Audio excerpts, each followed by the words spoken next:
Good morning, everybody, and welcome to the Knuckle Dragon Billy Goat Review with Mike and Josh. I'm Mike, And I am Josh. and this week we're talking about 9/11.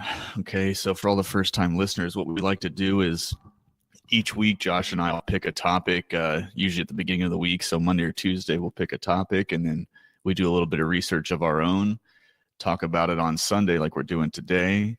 And what we'll kind of do is give you a background on what the topic's about. And then at the end of the conversation, what we'll do is I'll kind of give my last opinions on it, and Josh will give his last opinions on it, and we'll close out the session until the following week where we pick a new topic. So, Josh, you want to kick us off for 9/11 this morning? Yeah, unfortunately, 9/11 is one of the largest terroristic acts to actually take place on U.S. soil. I believe it is the largest, but with the act itself, the statistics show that half the Americans don't fully believe the story about 9/11. And, some of the quotes I see is, the truth is still buried, which I started thinking about it. And, in 2001, I was 16. Yeah, I was 16 years old, living in rural Missouri, and your world's changed. And it's funny the progression of, how you think about these type of situations after the fact with more of the information that actually comes out there, and the people that actually sat there and researched this fully and completely are almost chastised. So I wanted to do a little bit more digging into it. Uh, I hadn't really got intensively invasive in it up until we did our podcast, but I know that you're pretty in tune with it. So maybe you go through some of the beginning thoughts or conspiracies or something like that, and I can kind of compare notes with you, and we can go from there. Mike, how's that sound? Yeah, that's fine. So one thing that happens with these huge tragedies like this, and that's what 9/11 was, is people remember where they were. Do you remember where you were, Josh? Yes, I do. Actually, I was at the Marceline High School in beautiful Marceline, Missouri, and I just got done lifting weights. And the church group I was at, they had a prayer around the flagpole. I forget exactly what the premise was, but basically go out there and pray around the flagpole at school. And then I was headed home to shower after lifting weights because I didn't want to shower at the school because I don't know why they had showers as well. But I remember watching on the television. I'm like, holy cow. And that's pretty much what I remember. I also remember sitting in line for gas that we thought was going to go up to $5 a gallon. And at that time, gas was like 99 cents or $1.09, I think, in Missouri, anyways. And that's what I remember explicitly about it. Yeah, so everybody has their own story about where they were, what they were doing, and it's funny how our brains link different different time frames with different tragedies based off of how important the event was. For me, I was actually I think I was in probably eighth or ninth grade, 2001. I think I was in ninth grade, and I was in history class, and they rolled a TV in and they just put the TV on, and that's it. The rest of the day, everybody stayed in school, and they televised the entire thing. And when I was that age, it didn't necessarily click. It was almost like watching TV, and that wasn't happening here in the U.S. It was almost like it was happening somewhere else. I guess just when I was that age, I didn't really fully understand what was going on. Like I just knew people were dying. I knew a plane hit a tower. I've never seen that tower before. I don't even know if I'd been to New York yet. Um, but I do recall being in history class and watching it as if it wasn't really happening here, and like I wasn't fully connected with it. I know my dad was in the military, and he immediately got shipped off, just like a bunch of other people did. But yeah, I definitely remember being in high school, and it was pretty wild. And it wasn't until I was in my later 20s that I actually kind of went back, reviewed the whole thing, and really took a different stance on it. It became way more real way after the fact. And I found myself really just wanting to understand what happened. And, everybody has the same question. How could this happen? America is supposed to have, the greatest military and the superpower, but a couple guys hijack a couple planes. Like how does that happen? Yeah, that's amazing too. That They have, 19 terrorists supposedly that are the ones that sit here and take these planes and everything like that. And they get through the greatest air superiority power in the world. There's always fighter jets flying in the sky, especially around larger metropolitan type airports, and there were in 2003 anyways. And that's what got me about it too. But it's kind of funny, I did a lot of this research on 9/11, and what I came up with, Mike, was actually 9/11. You can see it kind of start from the Lockerbie bombing. Did you ever hear anything about the Lockerbie bombing back in like 1998? No, or so I have an idea of what you're talking about, but I'm not exactly sure. So fill me on what you're talking about, because I think I do. Was it in a subway? No. The Lockerbie bombing. There was a 747 flying to London Heathrow actually, and there was a bomb on board, and it blew up and killed like 270 or 290 people. Oh, okay. So that's definitely not what I was thinking. No, and prior to that, the United States actually shot down 747, an Iranian 747, misconstrued it for some sort of aggressive jet of some sort, shot it down.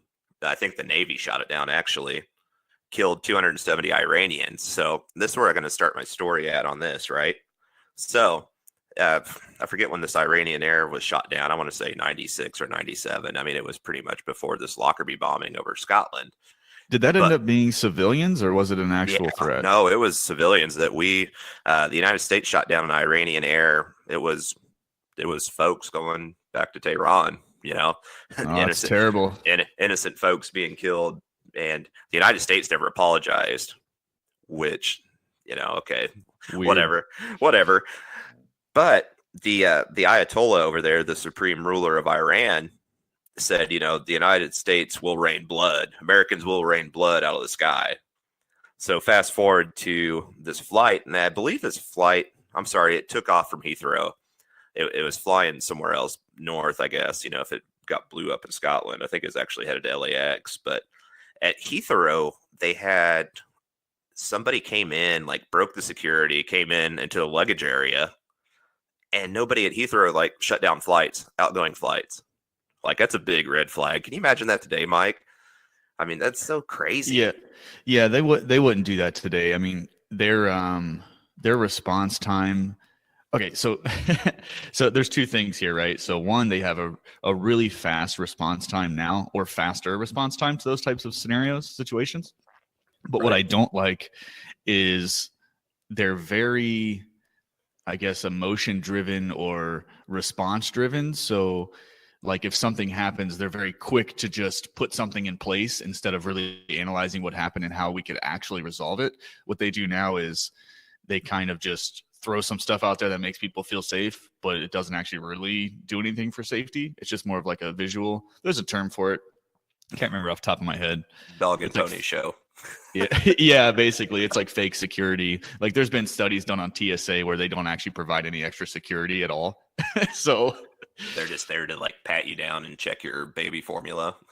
Yeah, they're there to give the I guess society, the people flying, they're there to give you a sense of security, but they don't actually provide any extra security. And there's been studies, we can talk about TSA on another one, but there's definitely been studies out there that show TSA hasn't actually increased any type of security at all, even though it looks like they have. Yeah, that's funny. You talk about TSA being kind of like a false security, or almost like a faux impromptu security. It seems our government seems to do that as well, especially whenever trying to place blame on people. And what was funny with the 1998 Lockerbie bombings, there was actually a Syrian-backed group that they have seen 3 days after the attack on the Lockerbie flight that Iran like spent millions of dollars and like put it in this group's account. It was like the PFG AGC or PFG PFLC or something like that. I didn't actually write it down, but and analysts knew this, like the MI6 in the UK, CIA, everybody knew it was this group. But how the tides turn, right? So let's fast forward to September 11th, 2001, Mike. Oh, yeah. And here we are, okay? September 11th, 2001, planes go into the World Trade Center, they go into a field in Pennsylvania, and they go into the Pentagon. Which the Pentagon, how much do you know about the Pentagon situation there with the 9/11 plane? Like some of the stuff Well, I saw was like just amazing. yeah, so I've heard a couple things, and I don't know how much I want to reveal this early on, but so a lot of people think it was a plane. A lot of people think it wasn't a plane. A lot of people think it was a missile, rocket, something. But a lot of people also know that there was a lot of money came up missing, and there's a thought that the area of Pentagon where that money, all the documentation was for where this money went, was in the area that the building came down on. So whether it was hit by a plane or missile or whatever, they think that was kind of the reason for that, which just feeds into another conspiracy theory of the only reason the Pentagon was hit in that spot is because they were trying to cover up another scandal. Is that Yeah, what you heard? yes, exactly. I mean, they're just trying to get a scandal, and where the 757 hit, it was the 757 that actually hit the Pentagon. And the characteristics of this plane, right? It's 155 feet long, it's 44 feet wide, and it has a wingspan of 124 feet. And if you look to where it hit, there's no remnants of like wings. All these places, they didn't find a black box, and that is crucial to me. Yeah. Absolutely crucial. I mean, they didn't even find flight computers Yeah. telling what happened. I mean, that boggles my mind. I mean, we're a society that we want to be on top of everything. You know, if a celebrity farts, we want to know what it smells like, and we can't find this information for such large aircraft and such a tragedy. I mean, it's just fishy, really Yeah. fishy. Yeah. So one of the things that really bothered me about the Pentagon hit was we are a very technologically advanced society, and we have increasing security throughout the US. I mean, you have traffic cameras that can catch, people creeping over a white line, through a red light, but the Pentagon itself, I don't have the exact number of cameras, but I'm going to guess it's more than you would find in a mall, and the mall can find people and see stuff. So I don't understand how they didn't catch the airplane hitting the Pentagon. They showed, yeah. I remember back on 9/11 around that time frame, they came out with the footage from like a security guard shack camera, and it was all like glitching out and being weird, and it like came in and came out so fast. So like, yeah, the plane must have hit right in between that that moment of interruption. That's why you didn't Right. see it. I'm like, are you kidding me right now? You're telling me the Pentagon only had the one camera that faces that building. That's it. Everything else, no cameras. Yeah. Like, come on, it's the Pentagon. Yeah. But, at that time, though, that's what's funny. They tell us all these stories, but we're under the guise that, oh, terrorists are, winning, and terrorists are doing this and doing that. And you know what? They're essentially right. Terrorists are doing stuff, but we are not pursuing the right terrorist. That's just amazing to me. It's like, we're not going to sit here and go after the guys that did this. And, I even heard other conspiracy theories about, how you were talking about the technology that the United States has. I mean, how easy would it be for the U.S. government to have technology that can basically auto-fly planes? We have drones right now. Right. I mean, you can't assume that, 19 of these hijackers that live in a cave somewhere can fly a 747 with precision through New York, of all places, Right. and hit a building twice. Yeah. No fucking way. No fucking way. No. And I think there's a misconception too. So I'm not a pilot. I think you've actually flown a plane, haven't you? I've been in the I guess you could say cockpit. I don't know if that's offensive to anybody. I've been in the cockpit of many jets. I've played Flight Simulator for a decade, so I'm pretty much a pilot. I'm pretty much a pilot, but I mean, I understand the logistics behind it. But Mike, you can go ahead and explain, and I can get at you where you're wrong.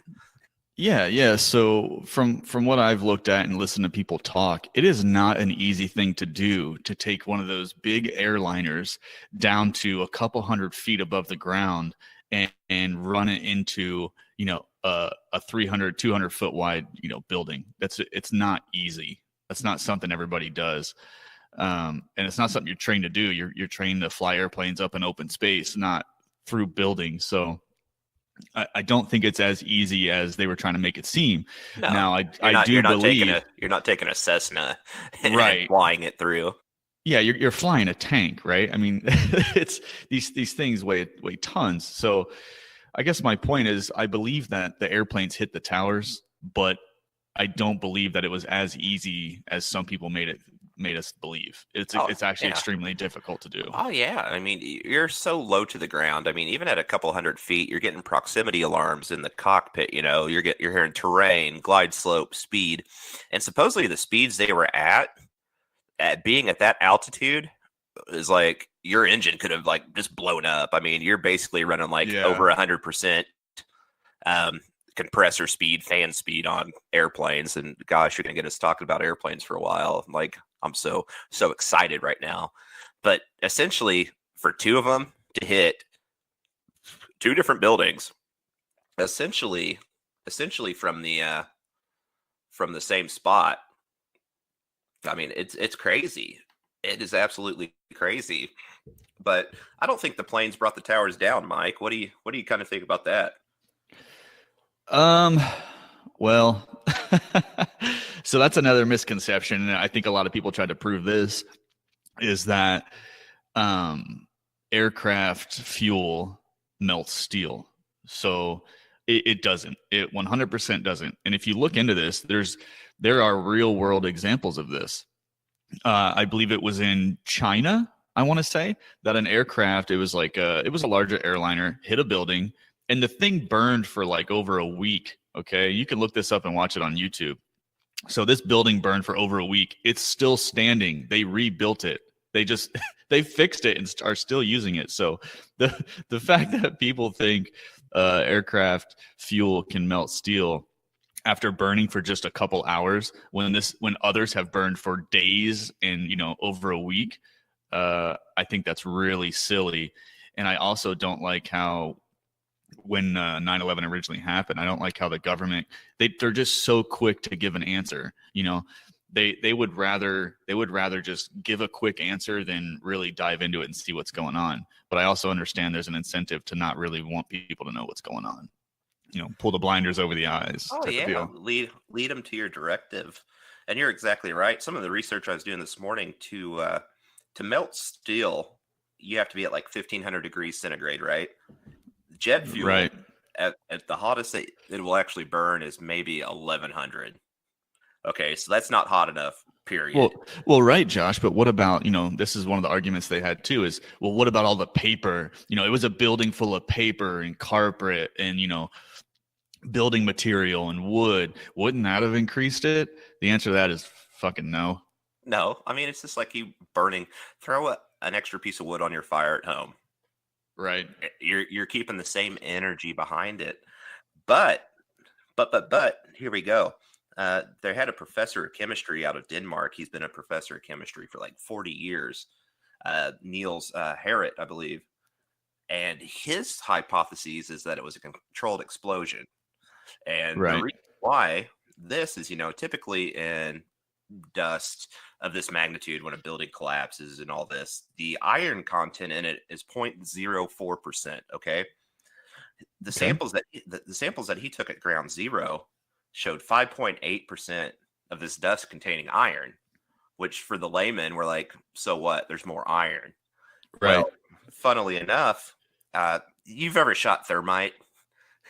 Yeah. Okay. Well, here's where we're going. We're going down the thermite hole here. Thermite, the properties of thermite is that basically you have two parts. They become the catalyst gets the accelerant to go, and you have a massive amount of heat.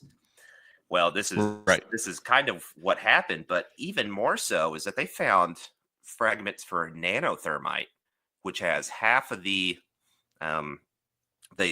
flash point. So regular thermite itself, from what I read, I'm going to round this a little bit, is like 900 degrees centigrade. Nanothermite is around 450 degrees centigrade. Well below the the threshold of the fuel there. You add the fuel to this, boom. I just it's crazy. It's absolutely nuts. And Yeah, and we're kind of jumping ahead a little bit, but since we're on the thermite discussion and the nano stuff, so it's already been proven. Like we know we have that nanotechnology you're talking about for to melt steel like that. So that's already a real thing. So that can't be like debunked. We know that that's real. Another thing that they found too is days, and I think over a week and more after the towers have fallen, they were still finding molten steel. They were still finding liquid metal. oh So yeah. this stuff will continuously burn, okay, until it's I guess used up all of its resource. But if you're still finding liquid steel, that's not from aircraft fuel. That's just not what that's from. It's not going to happen.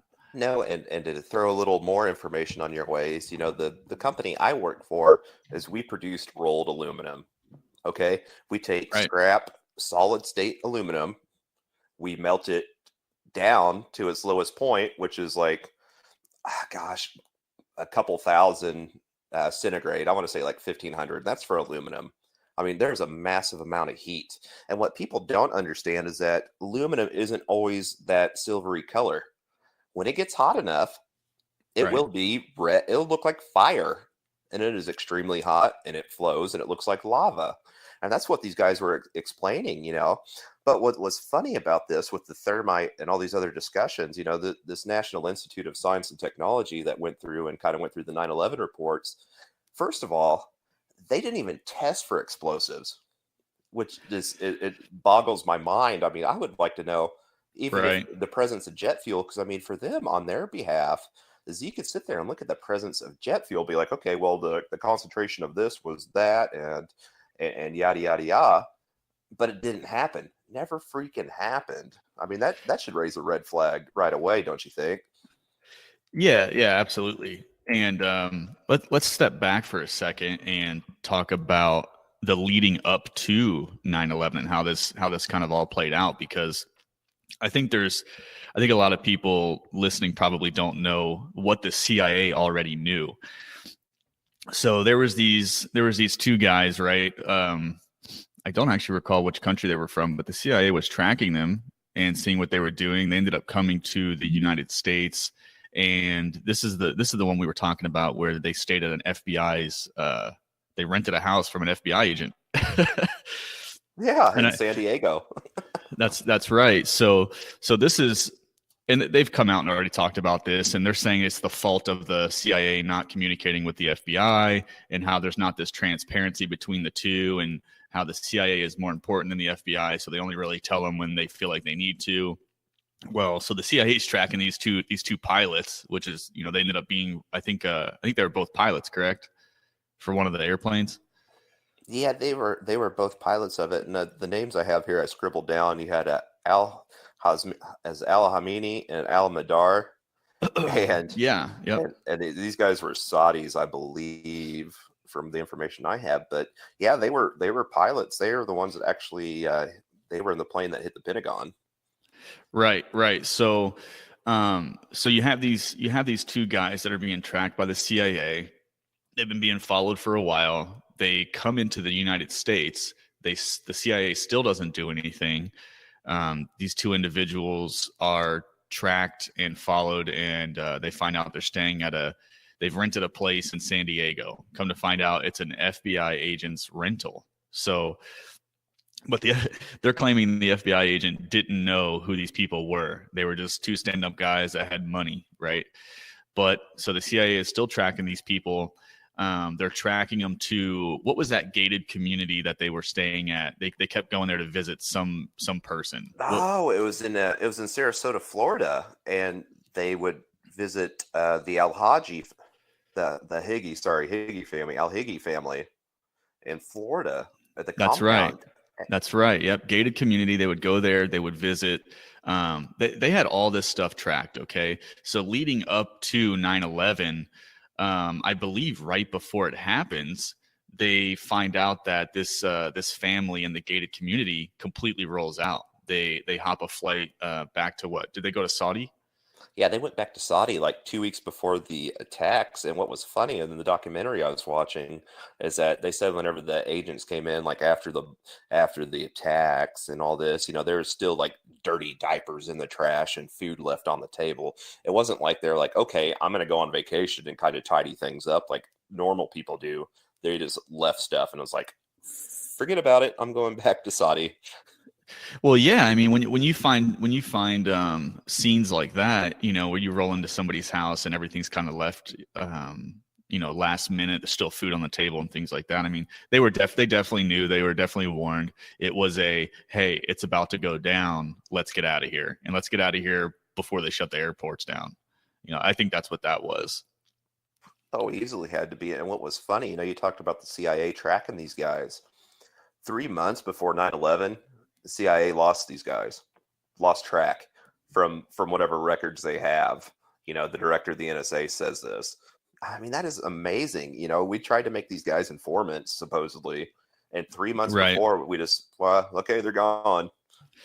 Well, yeah, and I mean, they never even told the FBI. I mean, at what point does the CIA go, "Hey, we've got these two guys. They're staying in an FBI's rental. Okay, we know they're planning something. We don't know what it is. We know it's big. We know they keep visiting this family that has Saudi um, attachments, and they're still nothing. Still, they've told nobody. Right? It wasn't until after the attack happened that they were like, okay, look, we were kind of tracking these guys. Sorry. Yeah. Tell sorry to the 3,000 families that lost somebody there. And it's funny about the communication between the two agencies is that in 1999, Alhamid and Madar, and I'm probably butchering these names, but we'll just say Al H and Al M from now on. They went to Malaysia and had U.S. visitor visas, Right. and the CIA didn't tell the FBI. And here's what's even greater on this: they talked to Tim Drake. He was the senior NSA analyst at the time. Is that these terrorists called Yemen, which Yemen is a hotbed for terrorism, Right. and these calls weren't able to be analyzed. Like, this dude's like, we need to analyze these calls. Why the fuck are they calling Yemen? Hmm. Hmm. Yeah. Right. Um, so something else I thought was interesting, um, moving forward a little bit to the actual attack, is all of the eyewitness accounts that were kind of dismissed. So a lot of people on the ground while that was happening, and I know it's frantic and people see different things and hear different things and they don't really understand what they're hearing. They're just trying to explain it. But a lot of people said, that they heard bombs going off, like right before the towers fell. They're saying things like, we heard a bunch of explosions and things like that. And some of these were actually caught on camera on TV during like the live news feeds, but later was cut out. So people have these short clips that they've saved, but now if you try and look them up, I mean, the raw footage is gone. They tried to almost maybe wipe those eyewitness accounts out. What do you think? Oh yeah, definitely. And that kind of went into the conspiracy theory on Netflix I was watching last night. It looked like to me in one of the towers, uh, gosh, I want to say Tower 7 or whatever. I forget the names of them, but it looked like a controlled explosion just below where the plane impact was. And then let's go like 10 or 20 floors down, and there's another explosion or controlled demolition. And that's where it kind of comes into this thermite. Thermite is hot enough to A, make an explosion, and B, to get the metal hot enough to get it to flow. And that's what was kind of funny. We talked about it earlier about the fire people and the first responders finding flowing metal underneath the site like a week later. Even more so is that there were pictures of flowing metal coming out of the buildings. I mean, Yeah, out of the the same, side. Yep. yeah. And I mean, come on, come on. Jet fuel does not burn steel beams. However, thermite will. Yeah, it also doesn't cause it also doesn't cause lower level explosions. And if you watch the videos of the towers falling, they've slowed them down quite a bit in some of these footages. And anyone who's ever seen a controlled demolition, there's something called squibs. So what a squib is it's an ejection of pressure like out the side of a building. So you get like a plume of smoke prior to the collapse of the building. And this will happen per floor so they can get a controlled demolition. So they time these explosions just right so that floor by floor they detonate, right? And then you get a pressure release out of the side of the building in multiple areas. And if you slow down the footage of the Twin Towers falling, you actually do see these squibs per floor below the collapse. So as you watch the collapse come down, prior to it reaching the floor, you see these squibs coming out of the side of the building. Now, I'm not going to sit here and say that's 100% a controlled detonation because, well, obviously, if the top floor is falling, it could create pressure below the next floor because of the building falling down on it, which could push out the side of the building. So there is that, but it is very interesting to see that happen in such a controlled manner. It's very consistent if you watch it. It's floor by floor by floor this happens. Have you seen Yeah, that? I mean, yeah, and it's the same as seeing these casinos. And I'm glad you brought that point up because some of the maintenance that was going on in these buildings beforehand is that they had elevator shafts that were closed for months. Imagine these buildings, they're multiple 100+ floors of a building, and you have an elevator shaft and you have, I don't know how many people worked in these buildings at the time. Let's Right. just say 10 to 15,000, and that's probably a very, very low estimate. You got 10 or 15,000 people, and they don't all work on the first floor, Mike, and they all don't work on the top floor. They work throughout. So they're going to have to sit here and take elevators at a certain rate, but they have shafts that are just closed, right? Right. Then check this out. For 2 weeks before the 9/11 attacks, there's electrical maintenance going on. And I use that term very, very loosely because to me, it appears that they are doing electrical maintenance to facilitate whatever narrative they're trying to push. Right. And it's just amazing, for 2 weeks, you have a building that big, they're closing, they're doing maintenance, electrical maintenance for 2 weeks. I mean, it's just, if anything, it's convenient, but it's what, I mean, gosh darn, man. Gosh Yeah. darn. Hot diggity dang. Well, did you find or read up on anything with the president's relation to the buildings? So I had seen and read, this is a while back. This wasn't anything recent, so I may butcher it, but correct me if I'm wrong. President Bush had, I think, his brother-in-law or someone involved in his family tree was in charge of the security and the maintenance of those two buildings. So I think there's a link there. Did you hear anything about that? Yeah, I believe so. And I didn't note it, which is shame on me. But yeah, I did But hear something to that effect. yeah, they never mentioned that during the investigation that the president had relatives working that building during the maintenance period and they were in charge of the security of the building. None of that was ever brought up during the investigation. None of it. And I think it's important to note that if the president did have um, family members, some sort of relation involved in the security there and involved in the maintenance that was being performed, why weren't they questioned? Why weren't they brought in? Why weren't they put in front of the public? Why didn't anybody say, what was the maintenance going on here? Why were the cameras shut off? Because when they did this maintenance you're talking about, they killed all the cameras and everything. All that was taken down. So nobody has footage of the maintenance that was being done. They were killing the cameras and everything. They're essentially taking the power down in the building, I think, and essentially killed all the cameras in there. So, there's just, we have no footage of anything that happened in there. So that's kind of convenient. Yeah, it's really convenient. And think about this as elevator shafts. Most buildings that we go into, the elevators are either more so into the center of the building or on the outside of the building, not outside the structure of the building, but out towards the far walls of the building, right? Right, right. So it would be really convenient. Let's say Jimmy Terrorist here or whomever, Jimmy Explosives, the man. I am going to put explosive in an elevator shaft because, first of all the space that's there is open space. You can create more pressure throughout that. It's really convenient, like you're saying. Now, here's Yeah. my question to you, though, is that, the narrative at the time, we were talking about the Lockerbie bombing and how the government basically pinned down in 1998 that the PFG group out of Syria was funded by the Iranians, which basically put the bomb on this jet. And I mean, this was confirmed. up Right. until 2001, right? And then all of a sudden we go towards Iraq. But to kind of go back here with this, anyways, is the Saudis. What about the Saudis, Mike?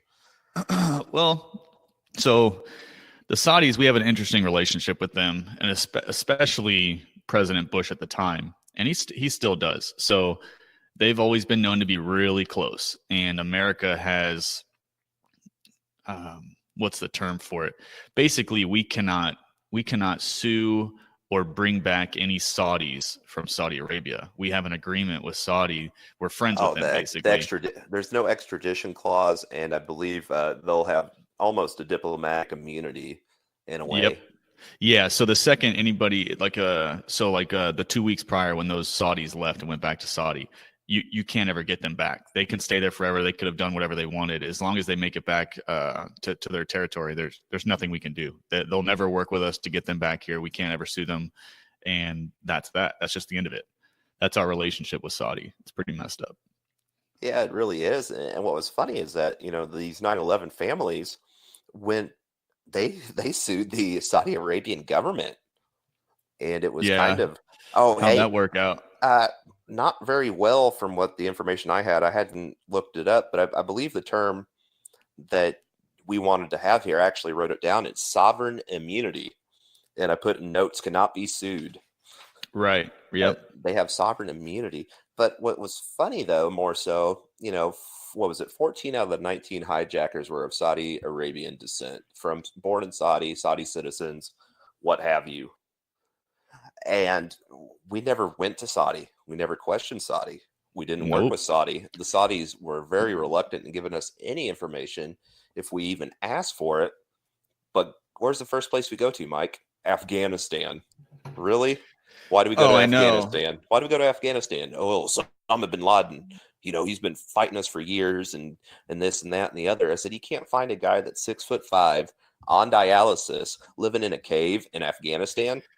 Well, right. And I mean, another thing about bin Laden too was any attack that he actually did do and he was a part of, he owned up to it. He was like, yeah, that was us. This is your fault. We did this. He actually didn't do that with 9/11. He said the complete opposite. He said, I had nothing to do with that. That wasn't me. But for some reason, he wanted to be so honest about all the other ones, but not this one. I mean, they would gloat about their attacks. Oh, yeah. They were happy to kill people, but they Yeah, didn't do that in exactly. this case. So what happened there? Why didn't he own up to it if he actually did it?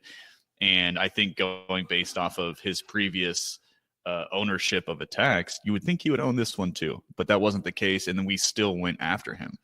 Yeah, you think that was the case. I mean, these group, the Al Qaeda network and Al Qaeda, whatever you want to pronounce it as, uh, they were very much to gloat on this. And what does bin Laden have to lose saying that he did the attacks?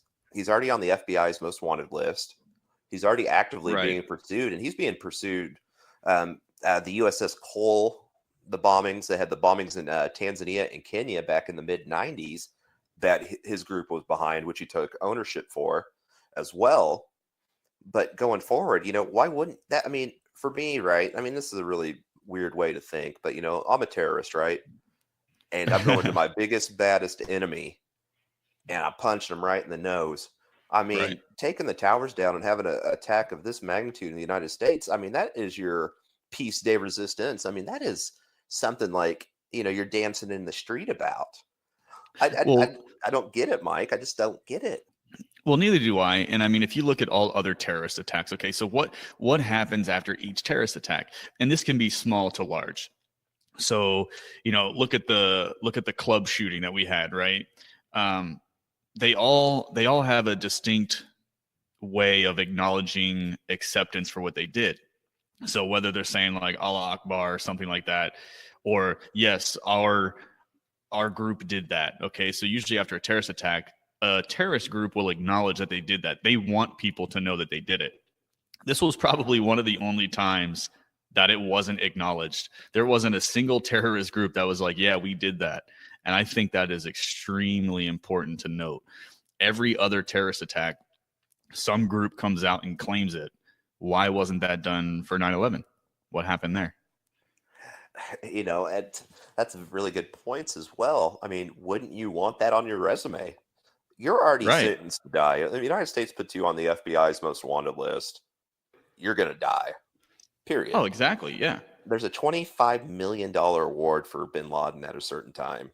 And I'm not sure if it went up to 50 or more, but I mean, that is a lot of money to dime a dude out. For $50 Right. million, dude, I could dime a dude out and you'll never find me again. I'm Oh gone. yeah. Yeah. So hey, I just found I was looking this up while we were talking. So it's about the president's involvement with the Twin Towers. Okay, so I'll just read you the first little bit here. It says George W. Bush's brother was on the board of directors of a company providing electrical security for the World Trade Center, Dulles International Airport, and United Airlines, according to public records. The company was backed by an investment firm, the Kuwait American Corp, also linked for years to the Bush's family. So, I mean, there was definitely involvement of some sort, or at least what do they call that? Conflict of interest of some Oh sort yeah, there's a between. definite conflict of interest.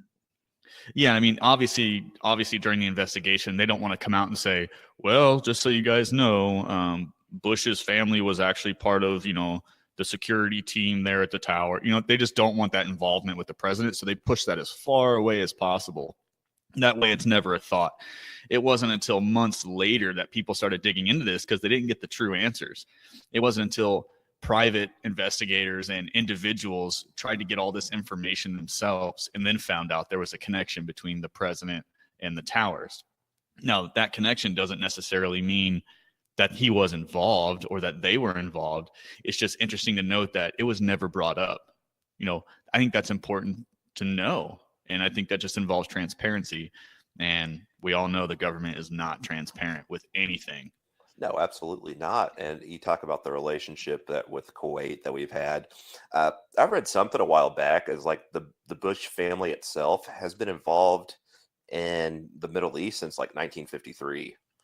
And Well, yeah, it started with his parents. yeah, we tried to overthrow the Shah of Iran, which we did, Right. in a democratic coup, more so, to get our oil interest.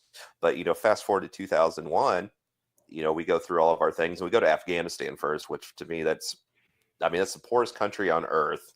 People live in caves. We trained them back in the late 70s, early 80s to fight the Russians. So they have American armament, weapons, no American tactics. That's stupid.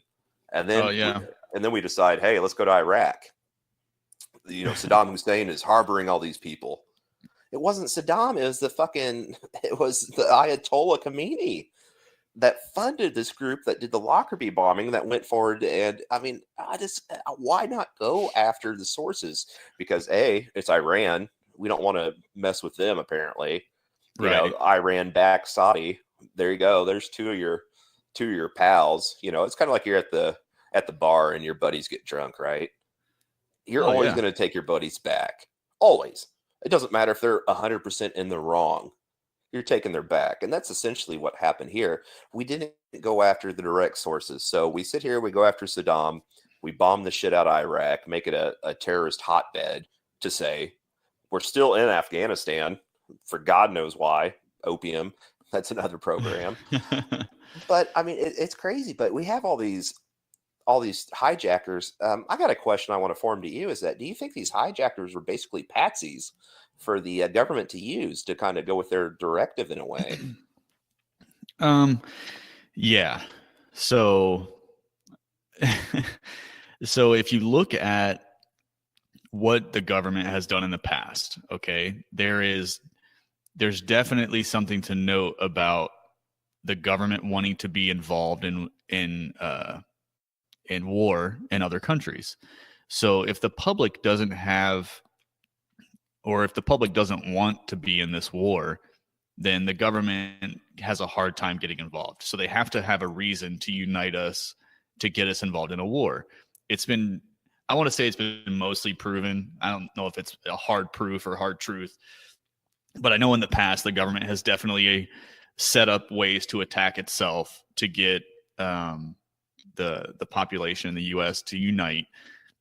and basically, get what's it called when you rally everybody together and then on a single idea, and Just then gosh, I don't know. I don't know. but yeah, so basically they wanted to get a general consensus of, yes, we need to retaliate. Let's go over there. When the real reason was they wanted to go over there for whatever reasons that they had initially, but they had to kind of set these people up. And something, yeah, exactly, oil.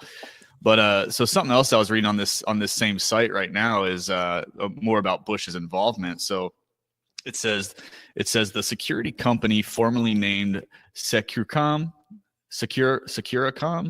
and now named Stratasec is in Sterling, Virginia. Its CEO, Barry McDaniel, said the company had a completion contract to handle some of the security at the World Trade Center up to the day the buildings fell down. So they were working on this up until the day it fell down. And then lastly here, it says Marvin P. Bush, the president's youngest brother, was a director at Stratasec from 1993 to fiscal year 2000, but the White House has not publicly disclosed Bush's connection in any of its responses to 9/11, nor has it mentioned that another Bush-linked business has done security work for the facilities attacked. So I think it's important to note that during the investigation, they never once mentioned any of these attachments. How would it look if the president's brother was in charge of the security contract for the World Trade Centers weeks before it, was attacked?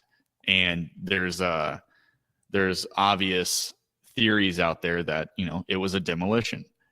Planes hit the top, but these buildings that are so high like that are engineered to take aircraft. They understand that there could be an issue where when a building is, that tall, an airplane could hit it, not on purpose, but on accident. And they build these buildings to take aircraft. And you're telling me just because it hit the top couple floors, it took the entire building down in a clean sweep, just straight down? Yeah, straight down. I don't believe it. Straight down. Pretty wild, huh? Yeah, to answer your first question there that you have about it, it would look very, very bad. Your brother is in charge of the security at this site. Now, does he necessarily know what's going on with everything? He may or may not, but it just looks fishy, and it is fishy. And it's funny that day. It's funny that day, we talk about Sarasota, Florida, right? And that's where the Al-Hiji family was at, the ones that got up and left and went back to Saudi. Well, on 9/11, President Bush is at a school reading a book to kids, and guess where? Sarasota, Florida. Right? He's in Sarasota, Florida, reading a children's book, and the entourage he's with, they see the planes at the towers and all this. And I remember distinctly that, one of his, I think it was like his chief of staff or whatever, comes up and whispers in his ear. And Bush gets this like dumb look on his face, which that wasn't any different than any other look he had on his face. But I mean, he just has this like scrupulous look. And they're like, well, we got real. Dude, if you tell me some shit like that, I'd be like, dude, sorry, can't read your book. I got, diarrhea. I need to run back here and take care of it. I mean, it's like it's almost scripted, and they knew it in a way. Gosh, I hate saying that, and I hate sounding like I want to be one of these truthers, but like the more I look into it, like I'm going down the rabbit hole, like full speed ahead. Well, so I heard that what they told him was more or less, there's been an attack, a plane hit a building.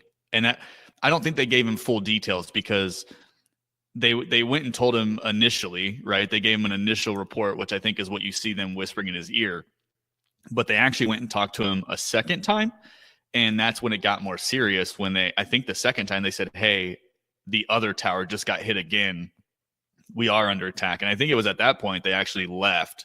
But I do think it's weird that he just kind of sat there with a confused look on his face and was like, I guess I'll just keep reading this book. You know what I mean? Like, kids aren't going to be scared. Yeah. And Wordbird. I'm reading Wordbird here. Let me get through my words here. Yeah, and that's what they made us believe, is that he's so structured, and he was so into reading to the kids. He didn't want to scare the kids. So what he did was he sat there, bear in mind that, the United States is being attacked, but he didn't want to scare the kids. So he finished his book and then got out of there as soon as he could. I don't think you would have scared the kids at all, man. The kids don't know. They could have just said, "Hey, we got to go. Bye." And that would have been the end of it. You don't have to tell the kids like, "Hey, everybody's dying. Let's get out of here." Yeah. You can do it discreetly. Like, come on. They just need to sit there and just like crow hop the book across the classroom, like, the reading sucks.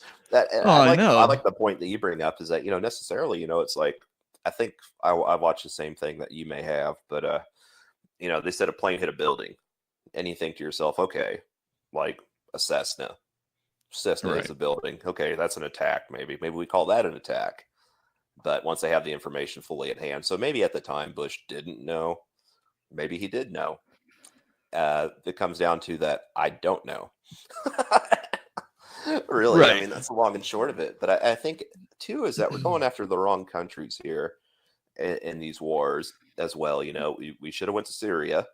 We still haven't intervened in Syria. It's 2019, and we haven't intervened in Syria, and they've had a civil war since 2011. And we could have gone there and smashed the shit out of that Right. right away. I just don't know. It really goes to who has the deepest pockets and whose allies is who's allies. So politics is a interesting game. Yeah. About kind of going backwards here a little bit. About when they said the plane hit the Pentagon. I liked all the videos I found after the fact of people rebutting that a camera couldn't catch an airplane, because there's been a lot of close call ground aircraft on like highways and things, and highway cameras that are on light poles have caught these airplanes super low to the ground, almost wrecking. But we couldn't get one at the Pentagon that has like a billion cameras everywhere. Yeah, it's like, oh, we can't slow down these cameras. We got these cameras from Home Depot or some other big box store. We can't.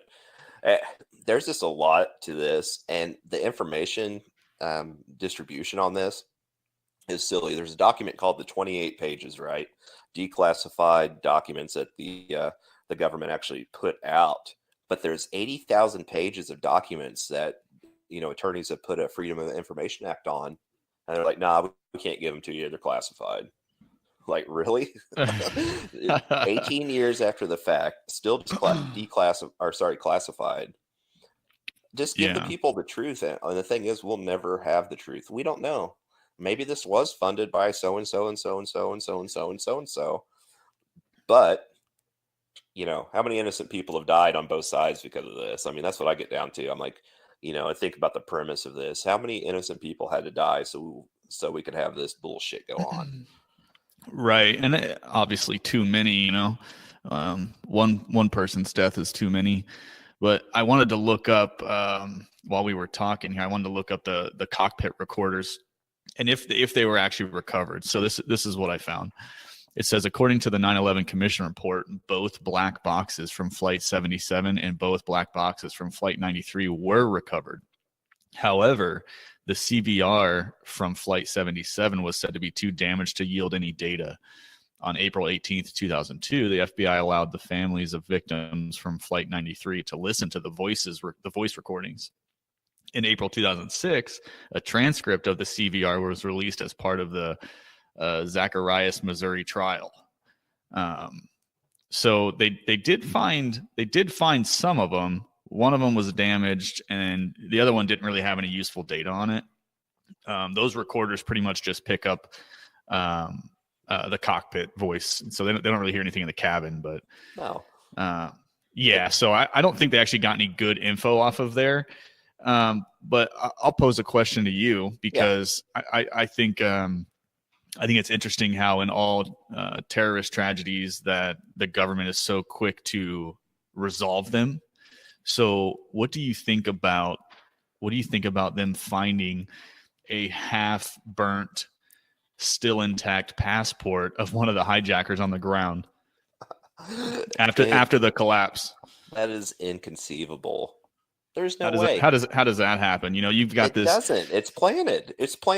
It has to be planted. There's no way in hell that you have this guy's passport that, all of a sudden, okay, you found his passport. What about the other passports? I mean, this is obviously an intercontinental flight, and there's probably people from different countries that have a passport going somewhere. I mean, you don't find John Smith's like dog tags or whatever, but you're going to find, Al Moussawi's passport. I mean, Come on, man. Oh, it's so Yeah. frustrating. Yeah, I don't really understand that. I mean, it doesn't really fit the narrative that, aircraft fuel is, melting this steel and burning this building down to the point of its collapse due to aircraft weight and aircraft fuel melting everything and burning it all up. So you're telling me after this plane hit the building and went inside of it, that his passport didn't burn up from the initial explosion or from all the melting steel, this big raging fire that went on, and the collapse of the building, that somehow his passport was then ejected out of the building unburnt and still had his picture on it and his name and address. Like they knew right exactly who this guy was and where he lived. So that's a very confusing piece of evidence that they had. Like, we have his passport. This was the guy. Like, seriously, you have a half-burnt passport from after the collapse of the building? Like, you're telling me that thing ejected from the plane after it hit the building and went like hundreds of yards away from the building so they could find it? Like, come on, give me a break. I don't buy that at all, man. Inconceivable. It's just it's an inconvenient truth, but I mean, it's the way the media spins a lot of this and the narratives behind it. You can look at those days, even on 9/11, all the different agencies that report on this, the narrative was Right. all the same. I mean, CNN, Fox News. I'm not sure if MSNBC was around at that time.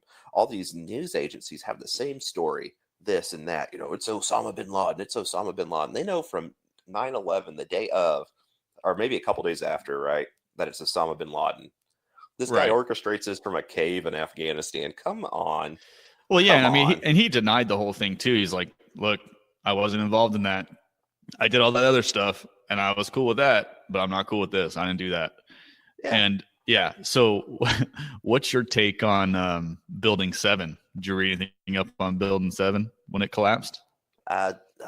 Very little. Maybe refresh my memory just a bit if you would. Okay. So for the people listening who don't know, and Josh, Building 7 was, let's see, I think it was it was close to the Twin Towers. It was, let's see, it says 7 World Trade Center. So it refers to 2 buildings that existed, same location. Okay, no, that's not it. I'm reading the wrong thing here. Give me a second. So Building 7 wasn't hit by the airplanes. Okay, it wasn't actually hit by anything. They evacuated the building and it later collapsed on its own. There were people on the ground who, said they heard bombs on the ground floor, but later they found out that actually, I believe it was in the basement of this building, there was like CIA documentation. They were doing, what was it? I'm gonna have to look it up here so I can give you a better idea of what Building 7 was. But yeah, basically they evacuated that building and it was freestanding, nothing hit it, and it still collapsed. But I do believe this comes back to what we were talking about in the beginning, where the Pentagon had this issue with lost money. I also think Building 7 had documentation about that money that was lost.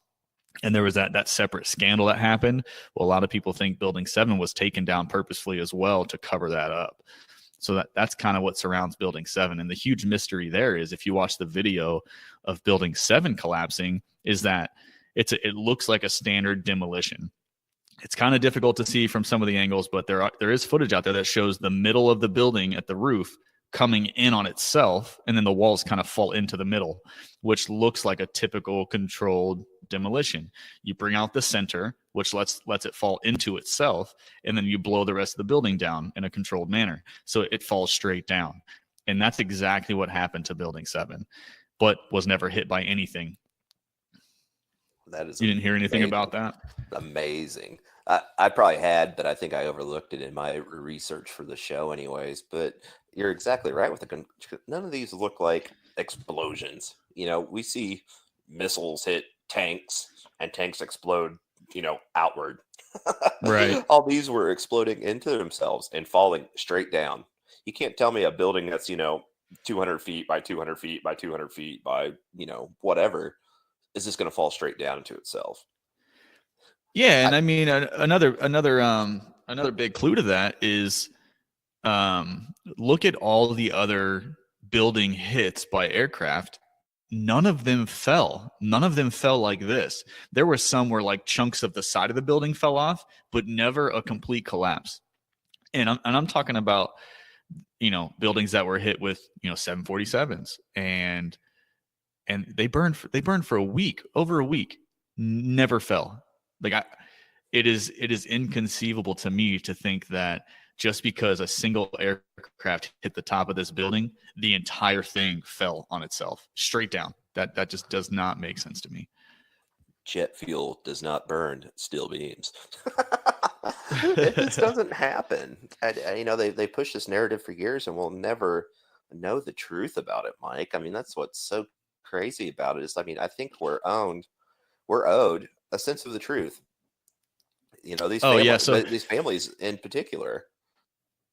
yeah, so I got the info on Building 7. Okay, so it looks like they call it World Trade Center 7 or 7 World Trade Center. Okay, so this is what it says, and I'll just read this verbatim off the internet here. It says proponents of World Trade Center controlled demolition theories allege that the World Trade Center 7 building, a 47-story skyscraper that stood across Vesey Street north of the main part of the World Trade Center site. So it sits catty corner to the actual World Trade Centers. Okay, they believe it was intentionally destroyed with explosives. Unlike the Twin Towers, the World Trade Center Building 7 was not hit by a plane, although it was hit by debris from the Twin Towers and was damaged by fires, which burned for 7 hours until it collapsed completely at about 5:20 p.m. on the evening of September 11th. Let's see. It says a new building was erected and opened in May 2006. Okay, here we go. So several videos of the collapse event exist in the public domain, thus enabling comparative analysis from different angles of perspective. Proponents typically say that the collapse of 7 World Trade Center was not mentioned in the 9/11 Commission report, and that the federal body charged with investigating the event. Let's see, it required 7 years to conduct its investigation and issue a report. So my question is, why wasn't the World Trade Center 7 building brought up in the initial investigation? Is it because they didn't associate that because it wasn't hit with an airplane, or is it that they didn't want people to know that it went down in the way that it did? I think it's real damning to the story of 9/11, really, and especially to the Twin Towers with their collapses, to have another building that magically collapsed. You say 7 hours after the planes hit the World Trade Center from the debris and all that. Is that correct? Yeah, so they're basically saying that debris fell from the building, hit the roof, maybe landed in the side of the building, caused some fires, and due to these fires, the building completely collapsed on itself. Not fall to the side, it didn't fall backwards, it didn't lean, it fell straight down in on itself. If you watch the video, and I've watched it a bunch of times and kind of slow-moed it down, what happens is the center of the roof kind of goes like bloop and like falls in on itself a little bit, and then the sides come down and it goes straight down, similar to the World Trade Centers. So a lot of people think these were controlled demolitions. And a Trade 7, the 7 building, from certain angles, you can catch a squib, just like they were talking about on the World Trade Centers. As the building comes down, you see these like micro explosions coming out the side. And there's actually a lot of eyewitness reports, and you can still look these up. These weren't really hidden, but a lot of firefighters and police officials and employees coming out of the building, they claim to hear a lot of explosions underground even. They're like, we heard explosions underground and on the ground floor, and then it collapsed. So I don't think something that wasn't hit by a plane and just got hit by debris and has a fire is exploding. I don't know what was in that building, but I don't believe there was nothing hit it and it still is exploding. A lot of eyewitness accounts of that. There's absolutely no way. And to fall in the manner that the other buildings fell, like you're talking about this control-ish look situation, it's really scrupulous, I guess, in a way. Is that it's amazing. The people just don't want to hear it. They just do not want to hear it. And it fits the narrative of everything else, and looking subjectively into it, it's crazy to me, man. There's so much information on this subject. And kind of what I'm thinking too is that even some of the research I've shown is that upwards of 90% of the United States does not believe the government's accounts in some way, shape, or form. So there's 10% of the population that believes verbatim, word by word, that 9/11 was orchestrated by 19 hijackers and led by a man in a cave that's 6'5", had dialysis in Afghanistan. What are your kind of your final thoughts on this situation, Mike? Well, I think it's definitely still up for debate. I would like to see more government transparency. There's been not only 9/11, but a lot of other attacks and a lot of other situations that happened here in the United States, and I think we just need more transparency. I think a lot of people would get closure if there was more transparency. I know that there's still survivors of the World Trade Center attacks, family members that are left without, loved ones, and they want to know the truth. I know I definitely want to know the truth. Like you said, 90% of, people don't believe the original story of what happened with 9/11. They don't trust the government. And that's a problem. I think we just need more transparency, and I don't truly know. I would like to think that there's evil in the world, and somebody from another country did try and come here and do us harm without the government's involvement. I think that would be great to believe that. But do I believe that? I don't. I don't have enough information to say it was a natural terrorist attack, and I don't have enough information to say that there is a conspiracy and it was the government. What I do know, though, is during the investigation, they did leave out details that would have made people look at this a little bit differently, like Bush's involvement, like knowing about the two terrorists that were meeting over in Florida and staying at an FBI agent's house. None of this was talked about during the initial investigation prior to closing the book on it. Really convenient that they found the passport unburnt with the guy's face on it, his picture and his address and everything. I think that's extremely convenient. I don't believe that just happens to eject out of the building during an explosion and fire and collapse, and they happen to find like this half pristine passport. So I would say that's kind of my final thoughts on it. Is I don't really know. I'm still really skeptical. What are your thoughts on it, Josh, as we wrap this up? Oh, definitely. You came across a lot of good points there, especially, maybe the Bush's involvement in it. The passport, that kills me. It's paper. I mean, this building went down and supposedly jet fuel burns steel beams, which it doesn't. What really gets me is just the chemical proponents that what I've seen, from Dr. Niles Harrit out of University of Copenhagen in Denmark. This guy's been a chemist for freaking 40 years. And the composition of iron in this, and the thermite explosions, and the way the buildings look for reality. I would love to believe, and this sounds so deranged, I would hope to believe that our government could not do this to our people, for just an active act of pure negligence and terrorism. I mean, you want to hope that, and especially with us and our generation, is that, did we go into the military under the pretense of, being freedom fighters and things like that? And the premise of our military service basically tarnished in a way. I mean, feel less achieved. I mean, it goes into a different psychological aspects. You knew I was going to bring psychology up in this. You knew it was going to happen. But, of course. But, I mean, it gets you to think. And do we know the truth? Absolutely not. We do not know the 100% truth behind this. The more I research into this, the more doubt I have, I guess I should say. I don't believe every conspiracy theory I read about this situation in 9/11. I don't believe everything I hear from the government about this situation on 9/11. What I do believe needs to happen is that the government needs to make the information available for people to make their own opinions on it, even if it looks good, bad, or indifferent. I don't know what the fear would be to not to put this out. I mean, maybe anarchy, but it's been 20 years almost, Mike. 20 years.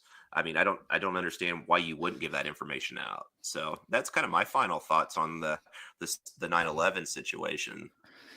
All right. Well, I appreciate you talking to me about it. I know our listeners are going to enjoy it. And you guys can check us out next week. We're on SoundCloud, iTunes, and what we like to do is we'll edit this up and we'll post it next Sunday. So we record and then we'll post a week later after some editing. And check us out next week with a new topic. We'll decide that over the next 2 days, and we'll give you a heads up on it. You can check us out on Facebook at the Knuckle Dragon Billy Goat Review. Thanks, everybody.